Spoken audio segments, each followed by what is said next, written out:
All right, guys, it's about 6:30 p.m. on Monday, June 30th. The big, beautiful bill is still making its way through the Senate, and then it has to go back to the House. The Senate version is going to be dramatically different than the first version that passed the House. And a moderate House Republican was quoted by The Hill expressing frustration with the Senate's version of Trump's big, beautiful, we're all going to die bill by saying the following. On the text chains, on the phone calls, everyone is complaining. There's a few little provisions that people will say something positive about, but no one is happy. No one is happy with the Senate version. It's amazing to us, a lot of us, how did it get so much fucking worse than the version that they passed in the House? Because you have people like this, Tommy Tuberville in the Senate, who said the following today. See if you can guess who he's talking about.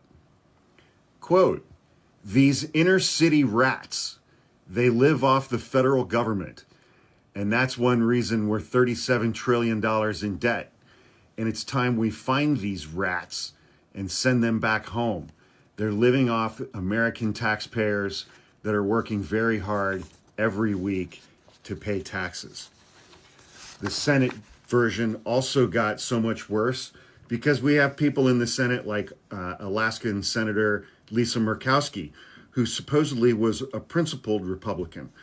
She voted to convict Donald Trump in at least one of his impeachment trials. She was a no on the bill until language was added exempting just the people in Alaska from the most harmful spending cuts for Medicaid and SNAP benefits. The federal share of payment for Medicaid would be increased for the state with the highest separate poverty guideline. That happens to be Alaska. Their share would increase 25% above that of a typical state. Their Medicaid goes up. Other programs bundle together benefits for non-contiguous states, referring to Alaska and Hawaii, because they couldn't put language in that just said, except for Alaska. So they came up with non-contiguous states, meaning they're not geographically tied or connected to the lower 48. That includes an exemption from work requirements for SNAP benefits, food stamps, an increase in Medicare reimbursement rates to select healthcare providers, and a waiver from the cost-sharing provisions whereby the state must contribute to SNAP fundings. The reason Hawaii is getting this bounty is to get around the rules of budget reconciliation, where everything must have a primarily budgetary purpose.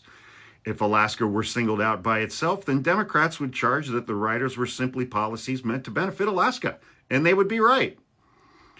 However, other benefits truly only benefit Alaska-based interests. For example, Western Alaskan fishing villages get a special tax exemption, and Alaskan whaling captains will be able to deduct $50,000 of their business expenses as a charitable contribution, up from $10,000 under current law. So it got worse because there are a lot of Republicans in the Senate who are just gigantic pieces of shit.